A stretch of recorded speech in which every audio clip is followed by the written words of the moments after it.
അതുകൊണ്ട് തന്നെ നമ്മൾ ചാർജ് ചെയ്യുക എന്ന് പറയുന്നൊരു പരിപാടി ഞാൻ എപ്പോഴും ചെയ്യാറുണ്ട്. കാരണം നമ്മൾ ഈ ഒരു കളിപ്പാട്ടം സാറ് നേരത്തെ പറഞ്ഞു, ഒരു ബാറ്ററി നമ്മൾ ചാവി കൊടുക്കുന്ന പഴയ കാറ്, ബൈക്ക്, സ്കൂട്ടറൊക്കെ നമ്മൾ ഉപയോഗിച്ചിട്ടുണ്ടാവും കുട്ടിപ്രായത്തിൽ. അപ്പോൾ അതിൽ ഈ ചാവി കഴിഞ്ഞത് നിൽക്കും. അപ്പോൾ ഒരു കച്ചവടക്കാരൻ്റെ ചാവി ഊർജ്ജം എന്ന് പറഞ്ഞത് നമ്മൾക്ക് ഉണ്ടാക്കിയെടുക്കുന്ന സ്കില്ലുകൾ തന്നെയാണ്.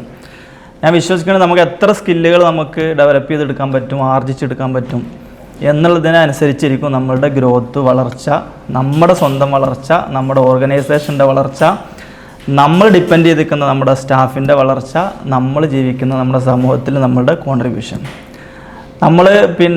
നമ്മൾ ജീവിച്ചു എന്നുള്ളതിന്, അല്ലെങ്കിൽ നമ്മളിവിടെ ജീവിച്ചിരുന്നു എന്നുള്ളതിനുള്ള, ഇപ്പം ഞാൻ ഇന്നലെ പറഞ്ഞത് അധികമില്ലല്ലോ, മുംബൈ സ്വദേശിയാ തോന്നുന്നുണ്ട്, ഹുസൈൻ മൻസൂരി എന്ന് പറയുന്ന ഒരാൾ ഇൻസ്റ്റാഗ്രാമിൽ ഞാൻ ഇങ്ങനെ ഫോളോ ചെയ്ത് പോലുണ്ട്. അപ്പോൾ പുള്ളി ഭയങ്കരമായ ചാരിറ്റിയാണ്. അപ്പം ഇന്നലെ ഒരു അയാളുടെ വീഡിയോ എൻ്റെ ശ്രദ്ധയിൽപ്പെട്ടു. അയാളൊരു ഗ്രാമത്തിലേക്ക് പോണ സമയത്ത് ഒരു നിരാലംബരായിട്ടുള്ള, ഭക്ഷണം കിട്ടാത്ത, അല്ലെങ്കിൽ അത്രയും കഷ്ടപ്പാട് അനുഭവിക്കുന്ന ചേരിയിൽ സ്ലംസിലുള്ള കുട്ടികൾ ഭയങ്കരമായി ഇയാളെ കെട്ടിപ്പൊതിഞ്ഞ് ഒരു തേനീച്ച കൂടിലേക്ക്, അല്ലെങ്കിൽ തേനീച്ച അറിയാലോ, അതല്ലെങ്കിൽ നമുക്കിപ്പോൾ മഴക്കാലമാണ്, വെളിച്ചമുള്ള സ്ഥലത്തേക്ക് പാറ്റകൾ ഓടി വരുന്നത് പോലെ, ഈയാമ്പാറ്റകൾ വരുന്നത് പോലെ എന്ത് ചെയ്യുന്നുണ്ട്, ഇദ്ദേഹത്തിനെ പൊതിയുന്ന ഒരു സീൻ ഇന്നലെ കണ്ടു. ഞാനതൊരു സ്റ്റാറ്റസൊക്കെ ഇട്ടിരുന്നു. അതൊരു ജീവിത ലക്ഷ്യം, ഒരു പർപ്പസ്, ലൈഫ് എന്താണ് എന്നുള്ളതിൻ്റെ ഒരു സാക്ഷാത്കാരമായിട്ടാണ് എനിക്കത് തോന്നിയത്. നമ്മുടെ മുകേഷ് അംബാനിയുടെ മകൻ, നമ്മുടെ പേരെനിക്ക് ഓർമ്മ കിട്ടുന്നില്ല, ആനന്ദ് അംബാനി, അദ്ദേഹത്തിൻ്റെ ബർത്ത്ഡേക്ക് ഈ കുറേ കുട്ടികളെ ഇയാളുടെ കെയർ ഓഫിൽ വൻസാർ, അവരുടെ ഒരു വനം, വൻതാർ അല്ലേ പറയുന്ന സ്ഥലത്ത് കൊണ്ടുപോവുകയും അവിടെ നിന്ന് നമ്മളുടെ സുഹൃത്തിൻ്റെ ബർത്ത്ഡേ സെലിബ്രേറ്റ് ചെയ്ത പോലെ ബർത്ത്ഡേ സെലിബ്രേറ്റ് ചെയ്യുകയൊക്കെ ചെയ്തു. ചുരുക്കം പറഞ്ഞാൽ ഒരു ജീവിതത്തിൻ്റെ ഒരു ലക്ഷ്യപൂർത്തി ഇദ്ദേഹമാണ് അതിന് ചെയ്യുന്നത്. അതൊരു ചാലക ശക്തിയായിട്ട് ഈ ഹുസൈൻ മൻസൂരിയാണ് വർക്ക് ചെയ്തിട്ടുള്ളത്. അപ്പോൾ ഞാനതിന്ന് ഉൾക്കൊണ്ടൊരു കാര്യം, നമ്മുടെ പർപ്പസ് എന്താണ്, ലൈഫ് എന്താണല്ല. ഞാനത് പറഞ്ഞു വന്ന് നമ്മൾ ഫൗണ്ടേഷൻ നേരത്തെ ക്ലിയർ ചെയ്താൽ മുകളിലേക്കുള്ള ഉയർച്ച നമുക്ക് കുറച്ചും കൂടി ഇൻട്രസ്റ്റഡ് ആയി പോകും. നേരത്തെ നമ്മൾ ഭക്ഷണം കഴിക്കുന്ന സമയത്ത് ഇവരോട് സംസാരിച്ച സമയത്ത് കുറേ കാര്യങ്ങൾ നമ്മൾ ചെയ്യും, പക്ഷേ അതിനിടയ്ക്ക് വെച്ച് ഇട്ടെറിഞ്ഞ് പോകലാണെന്ന് പറഞ്ഞു. അപ്പോൾ ഞാൻ പുള്ളിയോട് പറഞ്ഞു, അത് അടിയിൽ തീ ഇല്ലായിട്ടാണ് പറഞ്ഞു. അടിയിൽ തീയുണ്ട്. ഇപ്പോൾ നമുക്ക് എന്തെങ്കിലും ഒരു കാര്യങ്ങൾ ചെയ്യണമെന്നുണ്ടെങ്കിൽ, ഒന്നുകിൽ എന്ത് ചോദിച്ചാൽ ബാധ്യതകൾ ജീവിതത്തിലുണ്ടെങ്കിൽ, ഉത്തരവാദിത്തങ്ങൾ ജീവിതത്തിലുണ്ടെങ്കിൽ എന്ത് ചെയ്യും, സ്വാഭാവികമായിട്ടും നമ്മൾ ഇങ്ങനെ ചാടി വരും. അതല്ലെങ്കിൽ നമുക്ക് സാറ് നേരത്തെ പറഞ്ഞ പോലെ ഡ്രീംസ് വേണം. ഡ്രീംസ് ഉണ്ടെങ്കിൽ, സ്വപ്നങ്ങളുണ്ടെങ്കിൽ നമുക്ക് എന്ത് ചെയ്യാൻ പറ്റും, ഞാൻ എന്തായിരിക്കണം എന്നുള്ള സാധനം ഉണ്ടെങ്കിൽ നമുക്ക് എന്ത് ചെയ്യും, നമ്മൾ സജീവമായിട്ട് ഇരിക്കും. അങ്ങനെ സജീവമായിട്ട് ഇരിക്കുമ്പോൾ, കഴിഞ്ഞ മീറ്റിങ്ങിൽ ഞാൻ തന്നെയാണ് പറഞ്ഞത്, കാരണം എൻ്റെ ഒരു സ്വപ്നം അതാണ്. ഞാൻ ഇന്നലെ എൻ്റെ വൈഫിനോട് പറഞ്ഞു, ഞാൻ മരിക്കുമ്പോൾ എത്ര ആൾ കരയും, അല്ലെങ്കിൽ എനിക്ക് എൻ്റെ ജീവിതത്തിൽ എത്ര സ്വാധീനം ചെലുത്താൻ പറ്റും. ഇപ്പോൾ നമ്മളൊരു കുടുംബത്തിന് കഴിയാൻ എന്താ വേണ്ടത്, അതിനൊരു പരിമിതി ഉണ്ട്. പക്ഷെ നമുക്ക് കൂടുതൽ ഏൺ ചെയ്യണം. സത്യമാർഗത്തിൽ, നല്ല മാർഗത്തിൽ നമുക്ക് ഏൺ ചെയ്യണം, നല്ല മാർഗത്തിൽ നമുക്ക് ചിലവഴിക്കണം. അങ്ങനെ നമ്മൾ ഇവിടുന്ന് രാജാവിനെ പോലെ എന്ത് ചെയ്യണം, പിരിഞ്ഞു പോകണം. അത് നമുക്ക് ഒരു വിശ്വാസി എന്നുള്ള അർത്ഥത്തിൽ ഒരു പാരത്രിക ജീവിതം നമ്മൾ ആഗ്രഹിക്കുന്നുണ്ട്. അതോടൊപ്പം നമ്മളെ ജീവിച്ച ചുറ്റുപാട് നമ്മളെ ഒരു സാധനം ഉണ്ടാക്കിയെടുക്കണം എന്നുള്ള അപ്പോൾ അതിന് നമുക്ക് ഒരുപാട് മാർഗങ്ങൾ ഈ ഭൂമിയിൽ ദൈവം സൃഷ്ടിച്ചിട്ടുണ്ട്.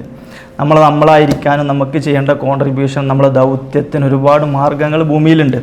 അതിൽ നമ്മളെ തിരഞ്ഞെടുത്തതാണ് ഇപ്പോൾ പുതിയ മന്ത്രിസഭ അധികാരത്തിലേറി അവരെ സംബന്ധിച്ചിടത്തോളം ഒരു സാമൂഹിക പ്രവർത്തകർ, രാഷ്ട്രീയ പ്രവർത്തകർ എന്നുള്ള അവരുടെ കോൺട്രിബ്യൂഷൻ ഈ ഭൂമിയിൽ ഉണ്ടാക്കിയെടുക്കാനാണ് എന്തിയിട്ടുള്ളത്, അവരാ വഴി സ്വീകരിച്ചിട്ടുള്ളത്. പക്ഷെ അതിനേക്കാൾ 10 മടങ്ങ് സാമൂഹികമായ പരിവർത്തനം, അല്ലെങ്കിൽ ആളുകളിൽ പരിവർത്തനം, കുടുംബങ്ങളിൽ പരിവർത്തനം ഉണ്ടാക്കിയെടുക്കാൻ ഏറ്റവും വലിയൊരു മേഖലയാണ് കച്ചവട മേഖല എന്ന് പറയുന്നത്. ഇപ്പോൾ സത്യസന്ധനായ ഒരു കച്ചവടക്കാരന് ഒരു രക്തസാക്ഷിയുടെ പ്രതിഫലം ഉണ്ടെന്ന് ഞങ്ങൾ വിശ്വസിക്കുന്നുണ്ട്. അതെന്താ, അതൊരുപാട് വലിയ സംഗതികൾ ചെയ്യുന്നുണ്ട്. അപ്പോൾ അതിന് നമ്മളെ വാർത്തെടുക്കുക, നമ്മളെ സ്വയം ആ രീതിയിൽ എപ്പോഴും നമ്മളൊരു ഫയറാക്കി എടുക്കുക എന്നുള്ളതാണ് നമ്മൾ സ്വയം ഉണ്ടായിരിക്കേണ്ട, നമ്മുടെ ഉൾവിളി, അല്ലെങ്കിൽ നമുക്ക് ഉണ്ടായിരിക്കേണ്ട കാര്യം. അതിനേറ്റവും നല്ലത് ഞാൻ നേരത്തെ പറഞ്ഞു, അറിവ് സമ്പാദിക്കുക, പഠിക്കുക, വീണ്ടും പഠിക്കുക, മരണം വരെ പഠിച്ചുകൊണ്ടേയിരിക്കുക. അപ്പോൾ നമ്മളെ മേഖലയിൽ സാമ്പ്രദായികമായി നമ്മൾ ബിസിനസ് ചെയ്യുന്നുണ്ട്, അതോടൊപ്പം പുതിയ രീതിയിലേക്ക് ബിസിനസ് ചെയ്യുന്നുണ്ട്. അപ്പോൾ പുതിയ കാലത്തിൻ്റെ ചുവരെഴുത്തുകൾ വായിച്ച് നമ്മുടെ ബിസിനസ്സിനെ ഡെവലപ്പ് ചെയ്ത് അതുവഴി നമുക്ക് എന്തെല്ലാം ചെയ്യാൻ പറ്റും എന്നുള്ള ഒരു റിസർച്ച് ആവണം നമ്മളുടെ ഊർജം, ഇന്ധനം നമ്മൾ എന്ത് ചെയ്യേണ്ടത്, നമ്മൾ ഇന്നിറക്കേണ്ടത്. അതോടൊപ്പം നമ്മൾ ഏത് കാര്യം ഞാൻ എന്നോടും കൂടിയാണ് പറയണത്, പഠിക്കുക, നമ്മൾ എന്ത് ചെയ്യുക, അലമാരയിലെടുത്തേക്കുക എന്നുള്ള സാധനം കൊണ്ട് ഒരു കാര്യമില്ല. മനുഷ്യൻ്റെ സഹജമാണ് മറവി എന്ന് പറയുന്നത്. അപ്പോൾ consistency is the key of success, അങ്ങനല്ലേ, അങ്ങനത്തെ പറയാം.